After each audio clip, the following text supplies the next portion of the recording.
para hablar del impacto como de esta relación de mentoría o establecer relaciones significativas con niños que han sido gravemente vulnerados.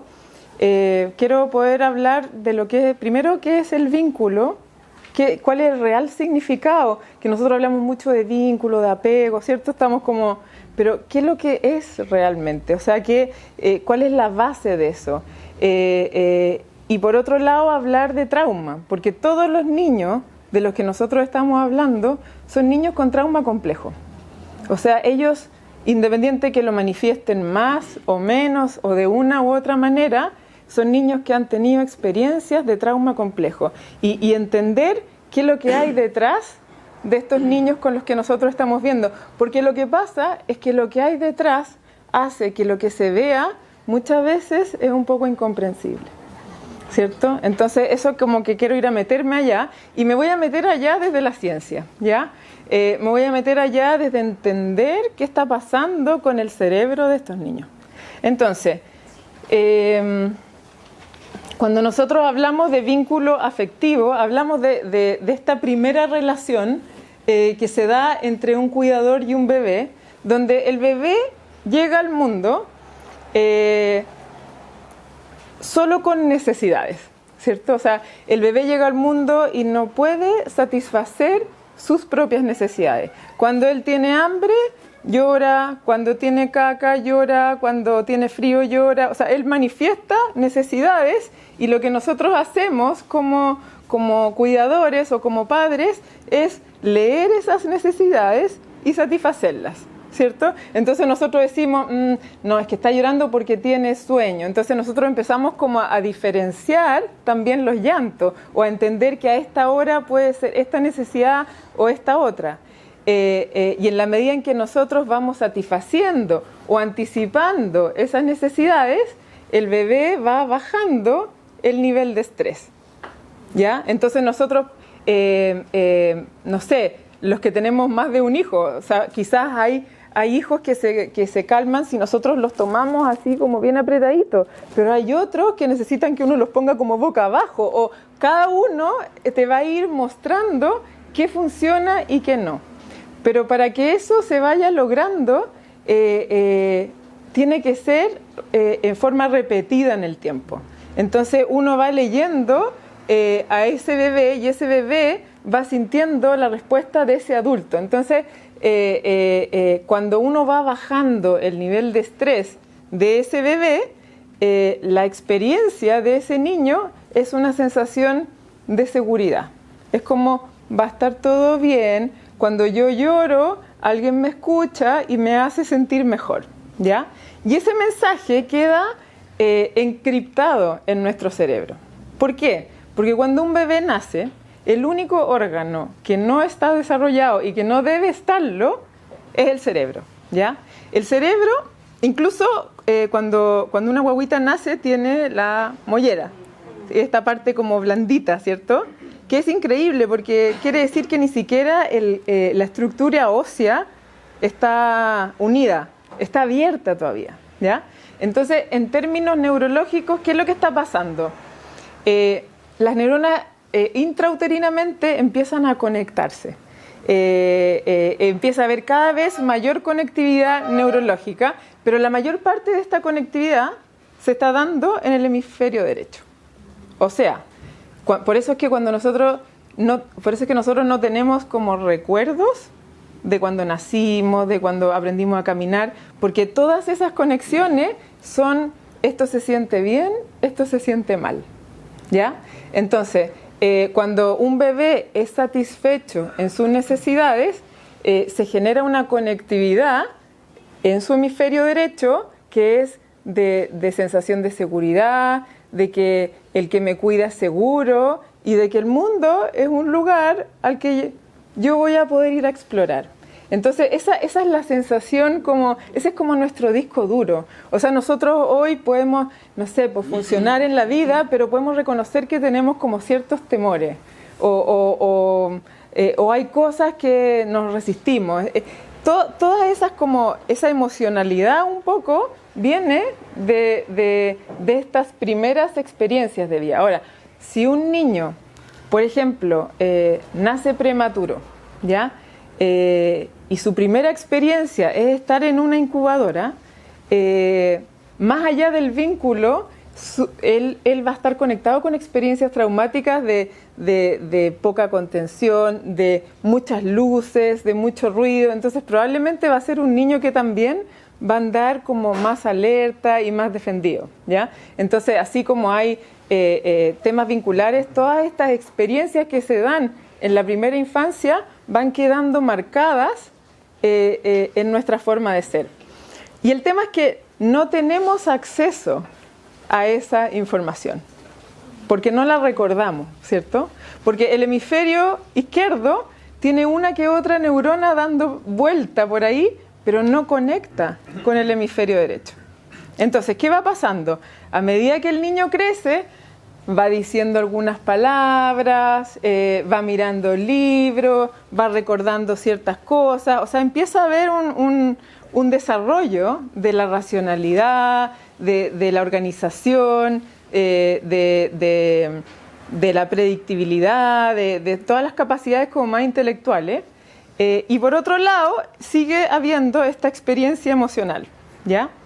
Si ustedes como que pueden ir hacia atrás a su propia historia, como que díganme nomás, como ¿qué edad tienen en ese primer recuerdo de su vida? 3, 4 años. Ya. Y ese primer recuerdo no es solo una imagen, ¿cierto? Probablemente es un recuerdo donde ustedes pueden contextualizar un lugar, pueden ver colores, pueden incluso sentir aroma, escuchar ruido, tener unas sensaciones corporales. O sea, es un recuerdo que no es una imagen, ¿cierto? Es un recuerdo que viene cargado de percepción, ¿ya? Y ese recuerdo es clave en el funcionamiento de nuestro cerebro en términos de identificar el momento en que nuestro cerebro se empieza a integrar. O sea, nosotros podemos decir, yo tengo un recuerdo de haber estado en el jardín infantil con un vestido de lana, con un collar tejido como con mostacilla, una zanahoria en la mano, dándole comida al conejo, sintiendo el olor del conejo y como el ruido y atrás como los niños jugando, gritando y como es un recuerdo que uno lo puede contextualizar, ¿cierto? Y que tiene que ver con la percepción sensorial también. Entonces ese es el momento donde la corteza prefrontal está conectando la información del hemisferio izquierdo con la del hemisferio derecho, ¿ya? Y eso es súper importante para entender a los niños en general. ¿Por qué? Porque, por ejemplo, mamá, no quiero ese calcetín. Así que mi hijito sabe que el único calcetín que hay es que no quiero ese calcetín y hasta cuándo, ¿por qué? Y uno dice, chuta, pero sí es que no es para tanto, o sea, como que ya es un calcetín, de verdad no nos queda otra. Esa es como la lógica. Nosotros cuando reaccionamos así es como estamos viendo, estamos racionalizando, es como que de verdad es demasiada tu reacción para una cosa que de verdad no es tan importante. Pero ese niño está conectado con todavía no integra la información del hemisferio derecho con el izquierdo. Entonces los niños tienen experiencias emocionales, pero no tienen la capacidad de racionalizarlas. Entonces no te van a decir, mamá, ¿sabes qué? Yo estoy seguro que en un ratito más yo me voy a poner a llorar muy fuerte porque tengo hambre. Esas cosas no van a pasar. Y uno puede que incluso le diga, pucha, pero es que si tenía hambre me debería haber dicho. Él no puede conectar sus necesidades de manera racional con su experiencia, ¿ya? Entonces, todo lo que es experiencia queda en experiencia, ¿ya?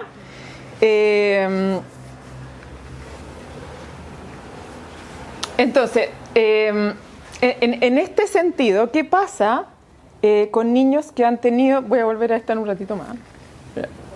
No.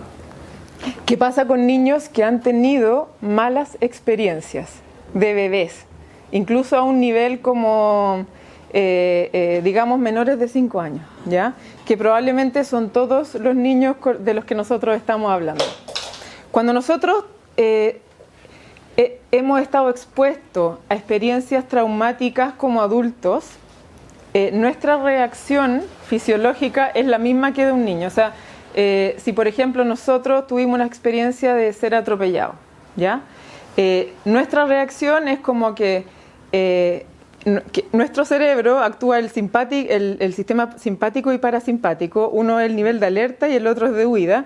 Quedamos en un nivel de tensión, de parálisis, de que aumentan nuestras palpitaciones, de una sensación de que nos vamos a morir, de congelamiento, y probablemente después vamos a tener mucho miedo, no vamos a querer salir a la calle, nos va a invadir en todo nuestro sistema, ¿cierto? No vamos a poder, quizás nos va a interrumpir nuestros ciclos de sueño, no vamos a poder dormir en la noche, o quizás no vamos a querer comer, o vamos a comer demasiado. O sea, nos va a ir afectando como en todo nuestro funcionamiento, pero podemos decir, yo estoy así porque casi me atropellan, o porque me atropellaron. Entonces, nuestra racionalidad nos ayuda a encapsular un poco una experiencia traumática, porque podemos ir bajando el nivel de estrés. Podemos decir, pero esto pasó porque el tipo se pasó, pero esto no debería pasar, y entonces yo voy a tener más cuidado. Entonces, yo me puedo ayudar desde mi racionalidad a disminuir el estrés y la intensidad de una experiencia traumática. Pero los niños menores de 5 años, no. Entonces, esa misma experiencia que nosotros tuvimos y que nos dejó así, imagínensela multiplicada por 1000 y constante. O sea, esa sensación de temor, de pánico, queda como impregnada en quién soy. Y yo no puedo decir de dónde viene, qué no, y si voy a estar bien. Es como cuando nosotros le decimos a los niños, pero vas a estar bien, está todo seguro, no te va a pasar nada. Para ellos es como no conectan esa información, porque la sensación es otra, ¿ya? Entonces, ir entendiendo qué pasa así a nivel de nuestro cerebro. Ahora, en términos de vínculos, así como yo les decía que los bebés manifiestan necesidades y los adultos las satisfacen, cuando nosotros estamos hablando de niños institucionalizados, son niños que sus necesidades probablemente nunca fueron satisfechas, y no solo eso, sino que más encima fueron vulneradas, ¿ya? O sea, no tienen la experiencia de un vínculo afectivo. Y el vínculo afectivo es lo único, y esto ya está científicamente demostrado, digamos, es lo único que puede ayudar a una persona a cambiar la percepción de sí mismo, del otro y del mundo. O sea, en la medida en que yo puedo lograr conectar con alguien, sentir que alguien me ve, poder sentir que puedo estar vulnerable ante los ojos de otra persona y que me voy a sentir seguro, es la única posibilidad de poder ir a cambiar ese modelo. Entonces, cuando Juanito del video hablaba del Sename como un lugar de protección, él se refería a los tíos, ¿cierto? Él se refería a que más allá de las necesidades de comida o de alojamiento, qué sé yo, que quizás no eran las mejores, quizás él se encontró con personas que lo vieron, ¿ya? Y cuando nosotros hablamos de resiliencia, es súper importante entender que la resiliencia, entendida como la capacidad innata de sobreponerse a situaciones adversas, no es una capacidad innata. Basta que haya habido una persona en la vida de ese niño vulnerado que lo vio, que creyó en él, que lo miró a los ojos, que lo abrazó, para que haya alguna posibilidad de salir de ese caos, ¿ya? Entonces esto dice, como un investigador, Dora Frenberg, en términos de niño institucionalizado, es como, dado los potenciales efectos a largo plazo que la falta de vínculos afectivos puede tener en niños, es crucial que el sistema de protección al menor responda de modo que fomente el desarrollo de vínculos con quienes sean sus cuidadores. El desarrollo de un vínculo afectivo con los padres sustitutos debiera ser fomentado. Entonces, ¿y qué pasa? En términos como de una residencia, nosotros, ustedes ya conocen ese contexto, los cuidadores no son uno a uno, rotan mucho,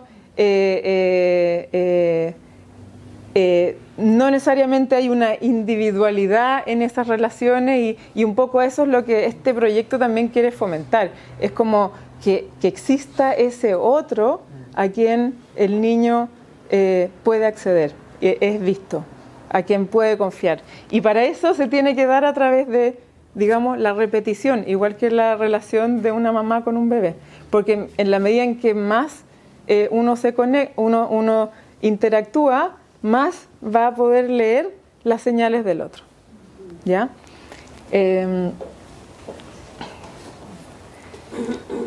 Entonces, lo que va pasando en el cerebro de los bebés, en este hemisferio derecho, se llama modelo de funcionamiento interno. Y ese modelo de funcionamiento interno está formado por conexiones neurológicas, es una estructura neurológica. Y cuando nosotros generamos relaciones y oportunidades nuevas, estamos apuntando a cambiar esa información neurológica, esa sinapsis va a ir trayendo otra información. Entonces no es un cambio como conductual, es un cambio de verdad estructural, de quiénes son, de cómo conectan, de poder generar cambios tan profundos de esa sensación de mí mismo y del mundo, ¿cierto? Van generando una sensación de yo como amado, especial y competente, ver a los otros como empáticos, sensibles y alerta a mis necesidades, y el mundo como un lugar seguro y emocionante al que yo me atrevo y quiero ir a explorar. Y como interacciones negativas o cuando he estado expuesto a vulnerabilidad, yo no me siento amado ni merecedor de cariño, yo me siento incompetente, yo no creo que yo de verdad pueda ser bueno para nada, los otros no son confiables y tampoco son sensibles a mi cuidado, y el mundo es un lugar inseguro y amenazante.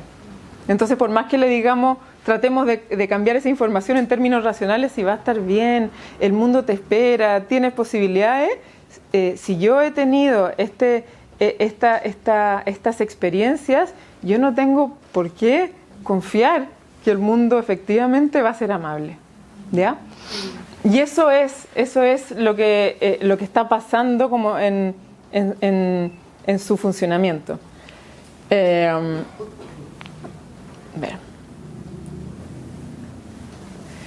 Quiero mostrar esto como existen 7 circuitos motivacionales en el cerebro, ¿ya? 4 tienen que ver con emociones más negativas y 3 tienen que ver con emociones más positivas. Y cómo, en el fondo, hay un estudio que refleja que todas estas emociones de ira, miedo, pánico y tristeza se activan fuera de la conexión con otros, o sea, se activan en estado de soledad, ¿ya? Ahí es donde aparece la sensación de ira, la tristeza, el pánico, como esas sensaciones que te ponen en un estado de mucho más alerta, desde esa sensación de soledad. Y es en la relación con otro que uno puede activar la experiencia de cuidado, de juego, de goce, de alegría, ¿ya? Quiero hacer como un ejercicio para mostrarle, o sea, porque yo estoy siendo muy racional en este minuto y le estoy dando una experiencia como que quizá la integran solo a nivel racional y no emocional, y quiero que llegue para el otro lado. Entonces, quiero que tengamos la sensación del efecto que tiene el otro en nuestra propia capacidad de regularnos, ¿ya? Entonces, la idea es que cada uno se ponga con una persona, que hagan como parejas de a dos, ¿ya? Y donde va a haber uno que por un minuto va a hablar. ¿Ya? Va a hablar, va a contar, quizás puede contar por qué está acá y qué es lo que lo motiva o lo que quiera. Y el otro lo va a escuchar por 1 minuto atentamente, ¿ya? Así como todos me están escuchando a mí. Y cuando yo diga cambio, el que está hablando va a seguir hablando, pero el que está escuchando no va a escuchar tan atentamente. Ahora, no es para qué exagerar tanto, pero puede como mirar la hora, el celular, bostezar, amarrarse los zapatos, escuchar la conversación del lado, o sea, como distraerse, ¿ya? Y cuando yo diga cambio, el que está hablando va a seguir hablando y el que está escuchando va a volver a escuchar atentamente, ¿ya? Y después lo vamos a hacer al revés, ¿sí? Ya. Entonces, júntense de a 2.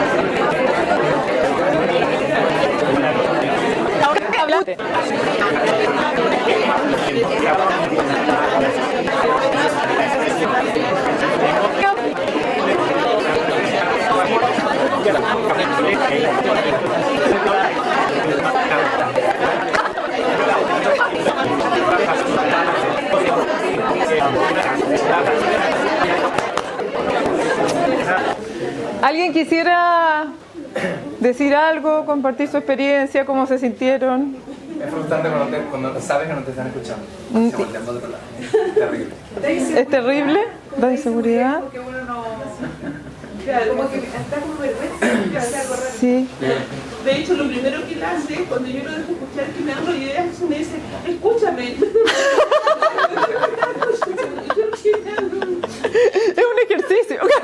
Oye, es un ejercicio. Porque además, él es una persona habitualmente muy amable. Claro. Entonces, que tener un rodillazo para que no Mira, sacó lo peor de él. Claro. sé que era de los míos, yo soy así de furia también. Ah, mira. Pero como yo sabía que era un ejercicio, fui más Sí, tolerante po. con él cuando no me escucho. Yo cuando no me estaba escuchando la Pauli, como que perdí el hilo de lo que le estaba Sí. contando. Y ya como Sí. que no sabía cómo volver a la historia porque Sí, me desconcentró y ya como que no me importaba. Entonces sí, perdí el hilo. sí. Entonces, y igual se frustra uno, como que ya, pues, bueno, a mí me pasa, a uno le pasa las conversaciones cuando toman el celular. Sí. Y ya, como ya de aquí despistar. Ujú. A mí me pasó que como el primer minuto era de sí poner atención, como que al principio estaba muy como comprometida con lo que yo estaba hablando y en el segundo minuto justo hablé de la parte más profunda de lo que iba a compartir. Fue como...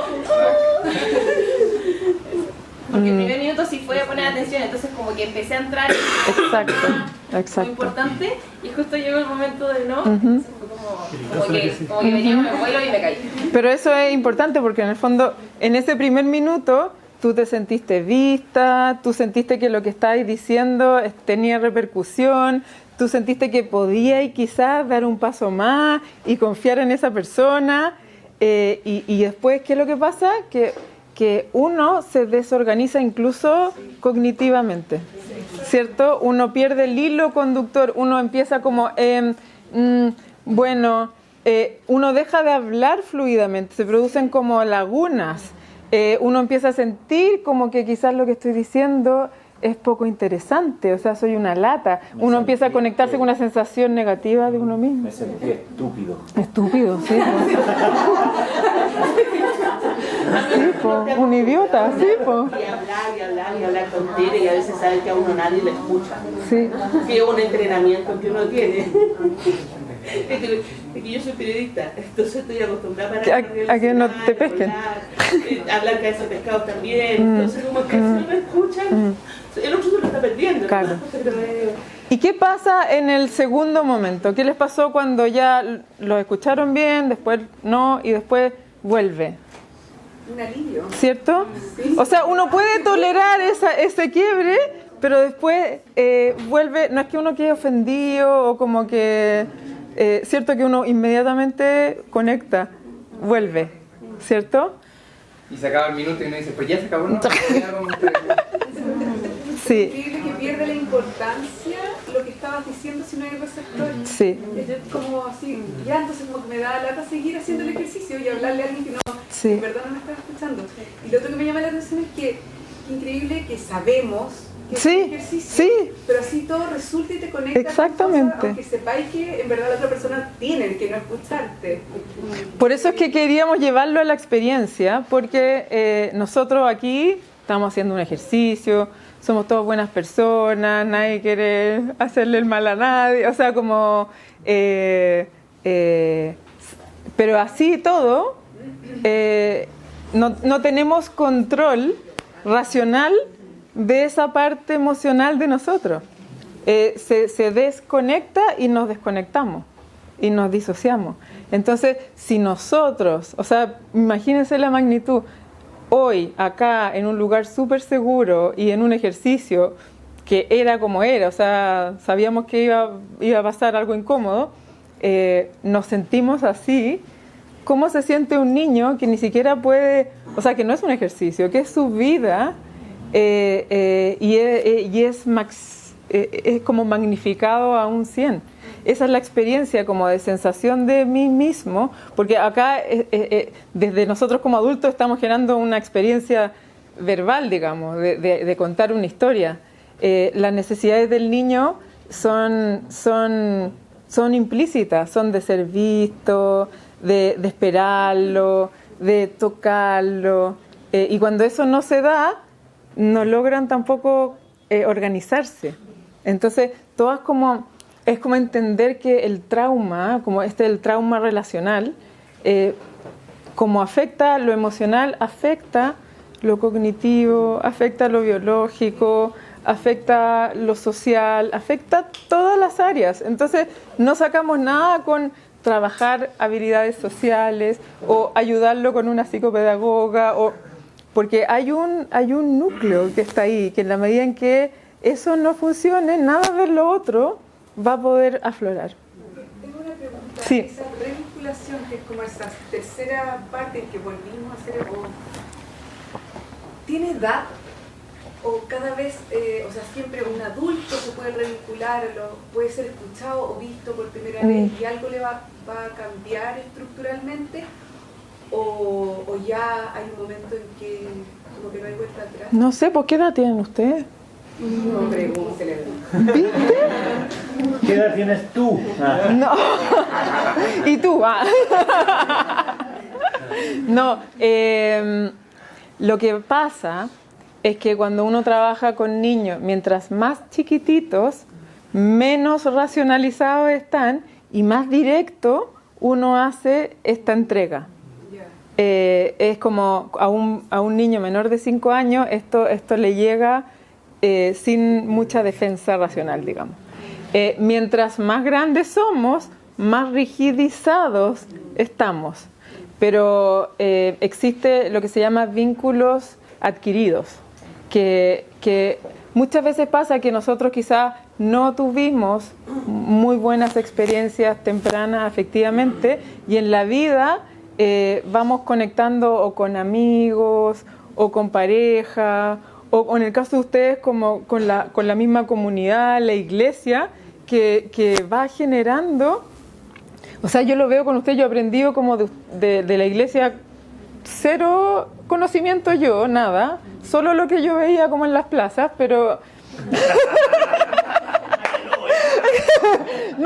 no tenía ni una noción. Entonces como que estoy súper sorprendida porque creo que el movimiento de ustedes como que genera no solo uno, sino que como también como mostrarle a Juanito que no solo estoy yo, sino que está también Dios. O sea, como que si tú podés generar ese vínculo es muy reparador, porque es esa sensación de que no estoy solo aunque esté solo.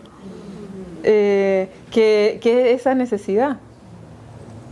Entonces, quizá si uno piensa como en esta creencia de Dios, como un protector, como que está guiando tus pasos, entonces yo puedo darme permiso para sentirme más vulnerable.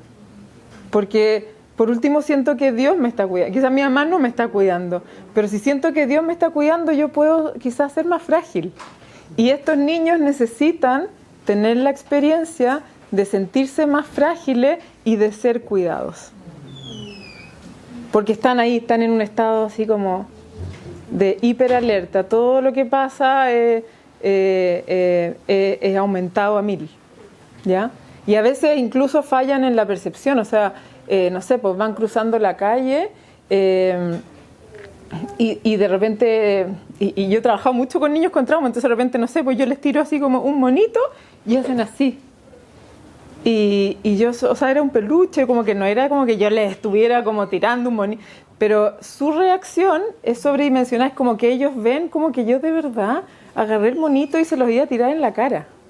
Entonces ellos perciben el mundo más amenazante, interpretan, maximizan los estímulos y los interpretan como más amenazantes. Entonces, no sé, pues un niño puede estar en la plaza y de repente viene otro corriendo porque está buscando una pelota, pero este niño ve que el niño viene directamente a él a empujarlo y va, ¡pah!, y le pega. Y uno dice, ¿pero por qué hiciste eso? No, porque venía... Pero si no venía a empujar, no, pero esa es su percepción del mundo. Entonces, cuando uno entiende esto, uno los puede entender a ellos mejor.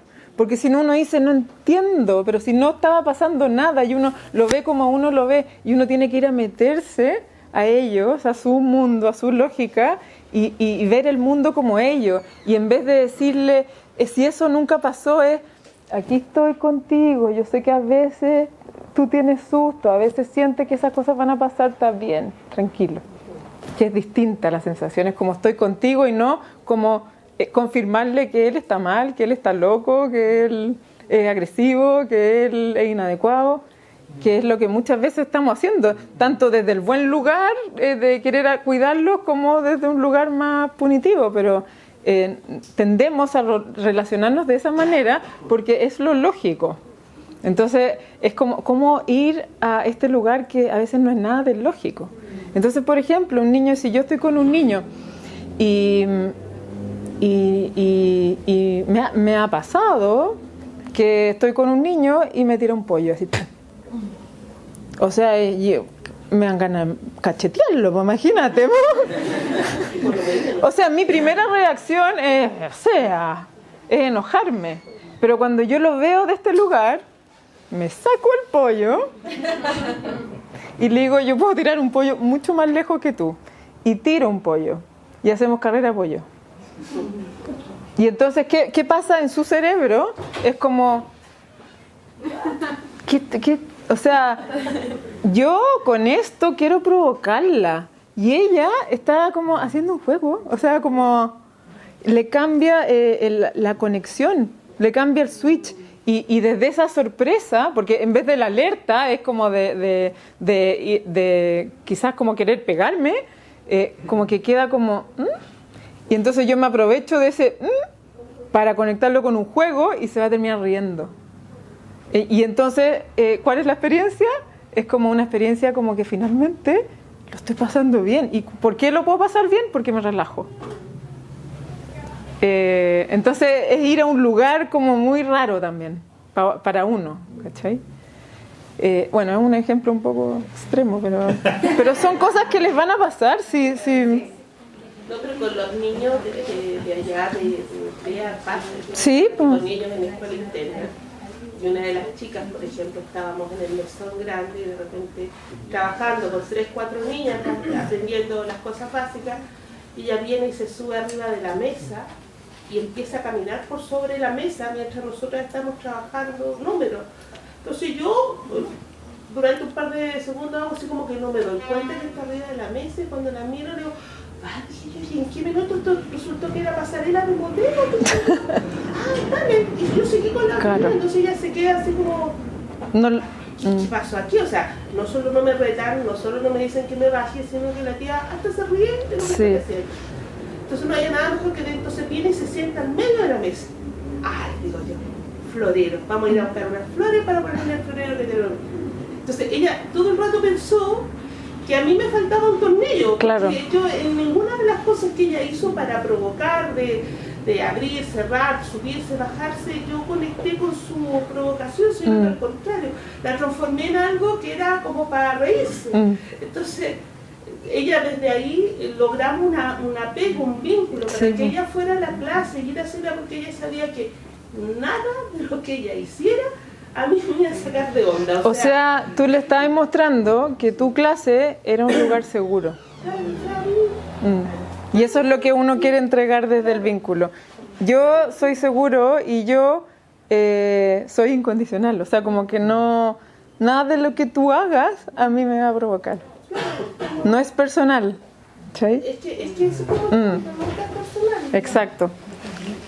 Siendo tantos, podemos generar una sensación de colectivo, de unidad, y de cómo a través de un lugar no verbal generar un espacio de alegría compartida, ¿ya? Cuando uno se ríe, cuando uno lo está pasando bien, uno está en una disposición de mayor vulnerabilidad. Y es desde ese lugar que podemos conectar con emociones quizás más profundas, ¿ya? Porque generalmente nosotros tendemos a llevarlo a un lugar como de una conversación seria, profunda, pero esas conversaciones serias y profundas se pueden sentir muy amenazantes en un niño con trauma, en un niño vulnerado, mientras que estas experiencias de alegría compartida dan una sensación de que primero yo pertenezco a esto, de que me puedo reír con otros y ya la risa y esa expresión te dan una mayor predisposición a la conexión, ¿cierto? O sea, por ejemplo, el juego del Zoom y el ERC, tenemos que estar todos atentos a dónde va, a mirar, a ver si alguien nos va a tirar un splash, a generar el cambio es como cómo hacemos que esta energía vaya fluyendo. Y esas son las experiencias que realmente pueden ser tan simples, pero tan transformadoras, ¿ya? Tengo poquito más tiempo, o sea, casi nada.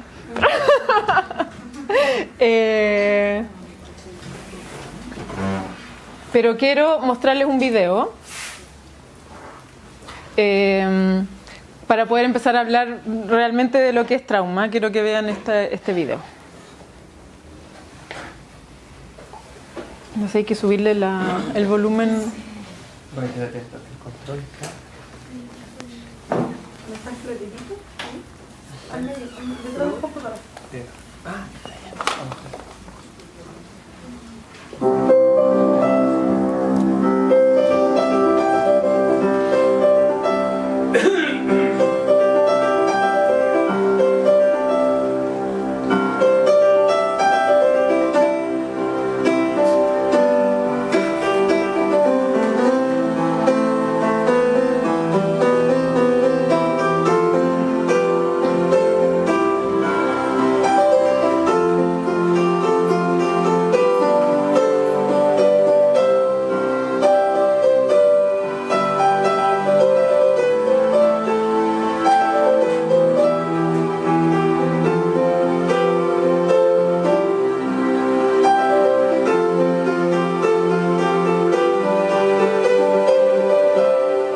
Eso es como muy claro, digamos, como este video logra transmitir cómo una persona puede ver un mismo camino que para alguien puede ser una experiencia como muy alegre, muy relajada, muy conectada con la naturaleza, como una verdadera pesadilla. Y así es como el trauma se vive. Esa es la manera, te invade completamente tu forma de ser, de sentirte y de ver el mundo. Entonces eso es con lo que nosotros nos estamos enfrentando cuando estamos relacionándonos con estos niños. Y es demasiado importante poder entenderlo. Porque cuando uno lo ve desde este lugar, o sea, estos niños, cuando tú has sido vulnerado y tú sientes que no te mereces nada nuevo y que abrirte a una posibilidad de que algo bueno te pase te puede dejar muy expuesto y muy vulnerable, entonces yo funciono desde ir fortaleciendo esa sensación negativa de mí mismo y del mundo, ¿cierto? Entonces van a haber muchos momentos donde quizás ustedes han establecido esta confianza y de repente, no sé, los niños les mienten o son indiferentes o como que buscan hacerles daño y ustedes se van a sentir mal. Pero el mensaje, cuando ustedes lo pueden entender desde este lugar, es que él no confía y que lo que nosotros estamos haciendo puede ser muy aterrador para él y que si nosotros nos vamos le vamos a confirmar que en realidad él no vale nada una vez más, y si nosotros nos quedamos estamos poniendo a prueba esa relación para mostrarle que a pesar de todo sí creemos en él, porque van a haber a pesares de todos, muchos, porque es su necesidad de defenderse, porque un niño con trauma desarrolla esta visión de resistencia, es una manera de protegerse. Si no lo hace, queda expuesto y queda vulnerable. Entonces, claro, un niño como con una resistencia típica de que no quiero hacer algo, es como que está probando el vínculo en términos como que desespérate para ver hasta dónde llego, porque quiero ver hasta dónde tú llegas, mientras que el mensaje del niño con trauma no es hasta dónde tú llegas, es que lo que tú me estás haciendo se siente aterrorizante, siente una sensación de pánico y el pánico paraliza, ¿ya? Entonces, desde ese lugar, esto más o menos, esto y ustedes ya lo han visto, pero es más o menos cómo se manifiesta el trauma. Y hay una palabra que es bien clave para poder entenderlo, que tiene que ver con una sensación de humillación, ¿ya? Y diferenciar lo que es la humillación de la culpa.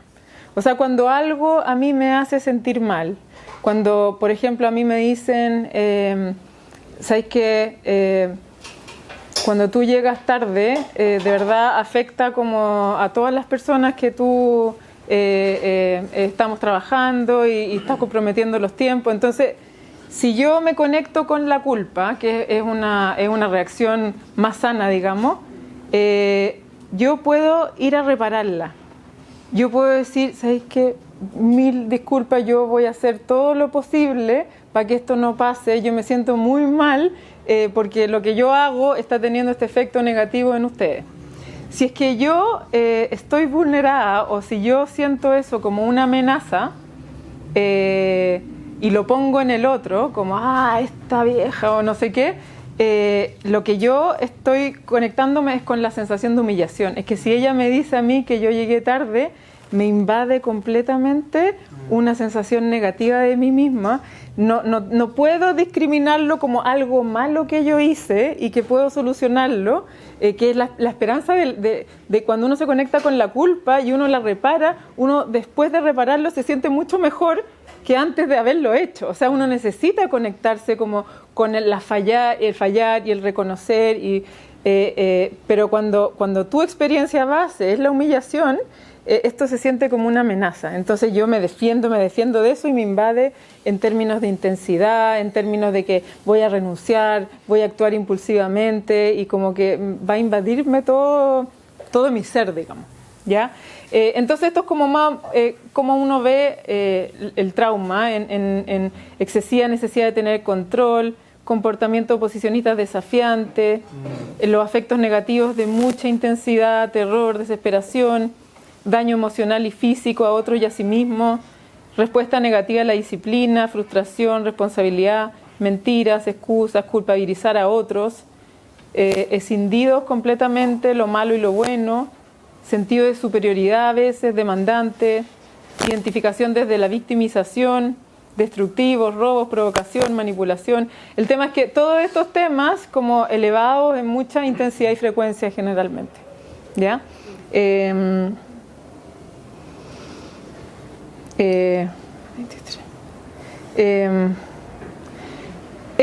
Esta ventana de tolerancia tiene que ver cómo nuestro cerebro funciona en términos de tolerar la intensidad de la emoción, ¿ya? Entonces, cuando nosotros hablamos de la capacidad de autorregularnos y que queremos también, esperamos que los niños logren la capacidad de autorregular sus emociones, es que nuestro cerebro tiene tolerancia, tiene cierto nivel de tolerancia.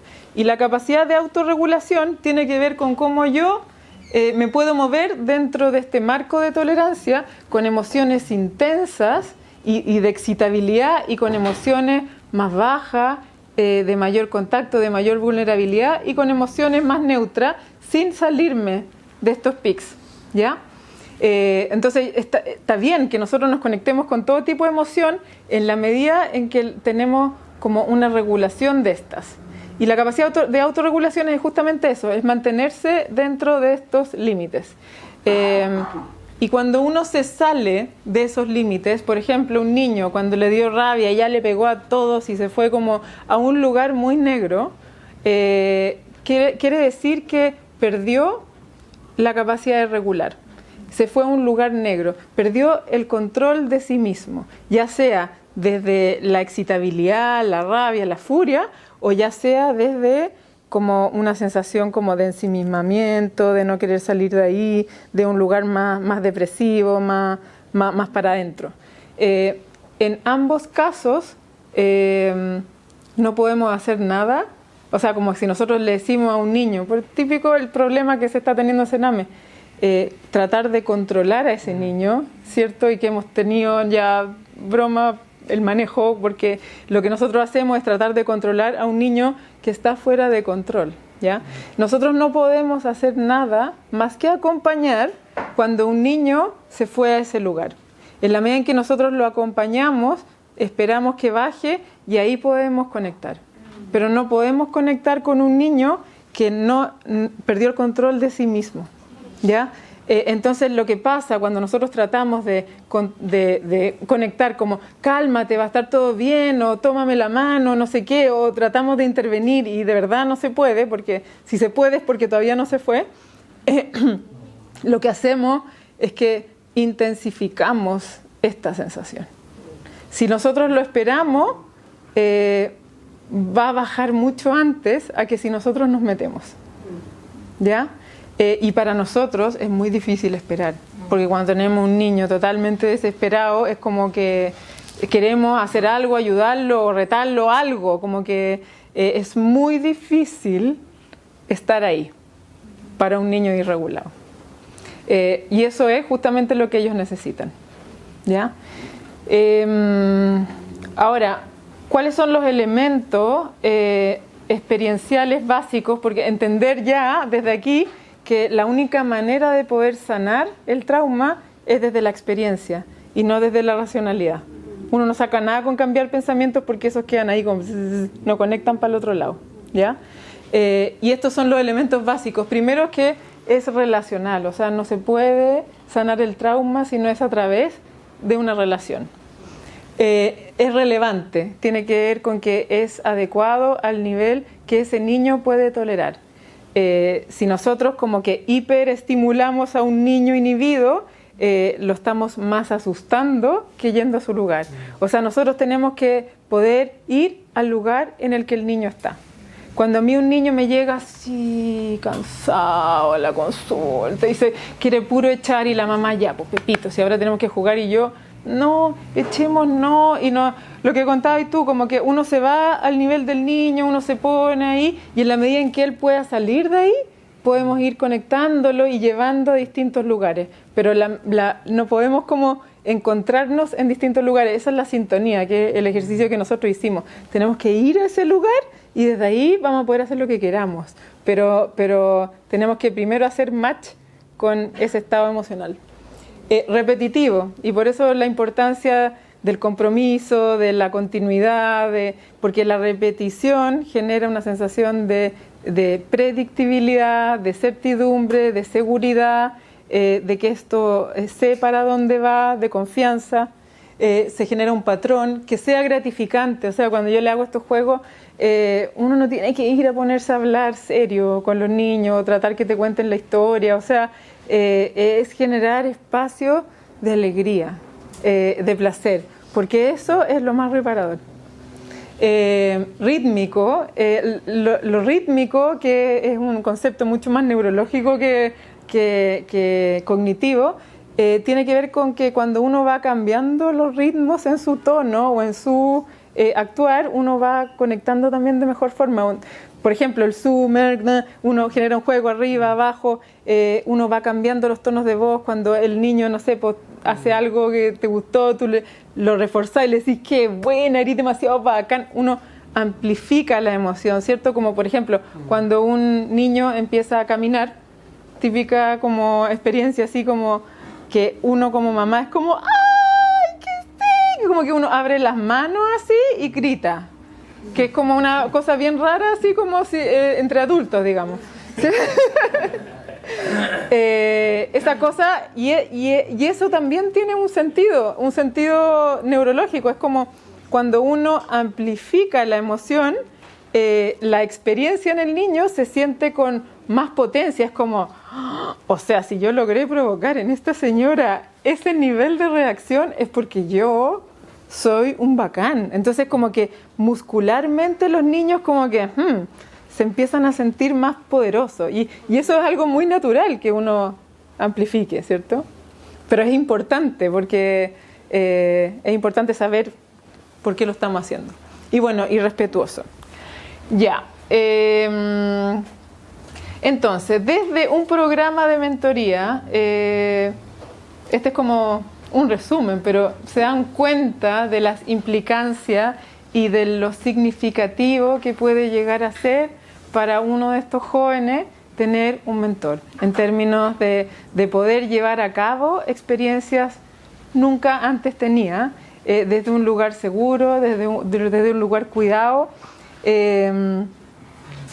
la posibilidad de ser visto, aceptado de forma individual, porque son niños que han vivido en contexto de residencia y que han sido tratados como grupo, ¿ya? Y que cuando han sido conectados desde lo individual, probablemente ha sido por los condoros que se han mandado o porque están llamando más la atención, pero no necesariamente porque naturalmente han establecido muchos vínculos, ¿cierto? Entonces esas relaciones también muchas veces han sido como para confirmar esa sensación negativa de ellos mismos. La posibilidad de ver un mundo que para ellos es amenazante desde un lugar que se siente más seguro.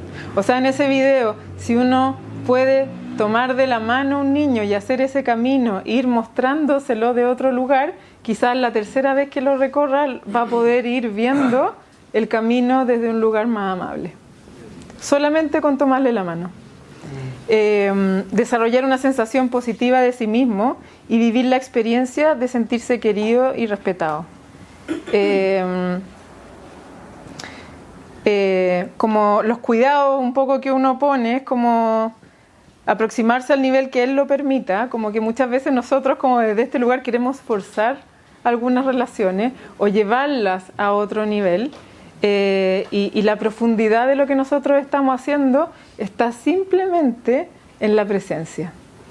Entonces a veces nosotros, y sobre todo desde el lugar que nosotros estamos, que queremos ir a hacer un bien, podemos ir a forzar un poco. Es como yo que estoy aquí, yo te quiero ayudar, uno le pone mucho como desde lo que uno quiere llevar, que no resuena con lo que el niño, las expectativas que el niño tiene. Entonces, entender que solo la presencia de usted es significativa. Entonces, ponte tú, mi mamá a mí siempre me dice, ay, pero ¿para qué voy a ir a ver a los niños si no me pescan? Hoy, y es como, mami, el solo hecho de que tú estés ahí, a ellos los hace feliz, y sí, se van a ir a jugar fútbol, pero está ahí tú. Hay veces que a los adultos nos cuesta como un poco entender, o necesitamos como ser más reconocidos, ¿cierto? O gratificados en lo que estamos haciendo. Es como que uno, después de esto, uno puede sentirse que voy para allá, pero en realidad es como que no estuviera. Y probablemente van a tener esa experiencia, pero no es así. Enfocarse en una relación incondicional. O sea, esto es como la base, es como poder aceptar a ese niño por lo que él es, desde sus lugares buenos y desde sus lugares no buenos. Reconocer. A veces cuando uno le dice, no sé, ponte tú, llegó y le pegó al niño en la plaza porque llegó y le pegó nomás, de impredeciblemente reconocer. Yo creo que a veces tú puede que estés súper enojado, y cuando uno está enojado de verdad, dan ganas de pegar. O sea, como entiendo lo que te está pasando, aunque uno no lo entienda, porque no es lógico, pero es su experiencia. Cuando uno va a su experiencia, la puede comprender mejor. Comprensión, paciencia, quedarse, mantenerse, es más fácil de lograr cuando uno lo puede entender mejor. Y por eso como que yo también le acepté al Alonso y a la Rachel venir para acá y dar esta charla como para que ojalá, yo digo, los padres adoptivos tuvieran esta charla, o los padres que están haciendo reunificaciones, como poder entender qué es lo que está pasando con su hijo. Y el tema de la expectativa es que nosotros vamos con expectativas muy distintas a las de ellos. Nosotros vamos con la expectativa de querer ayudarlos, y ellos llegan desde un lugar que no confían en nadie y no tienen por qué confiar en ti. Entonces son expectativas distintas, y uno tiene que ir a entenderla y adecuarse al nivel de ellos, y no esperar que ellos te crean el cuento a ti, o adecuarse al nivel de uno. ¿Ya? Y el trauma, es que me gusta esta frase, es como intento ser, es de Bruce Perry, lo menos amenazante posible, sin hacer movimientos rápidos, sin establecer contacto visual directo, hablar en un tono de voz baja, melódico, rítmico, casi como una canción de cuna.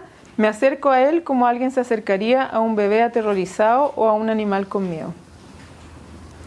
Bruce Perry tiene como todo un instituto de trabajo muy especializado en investigación y en trauma. Y eso.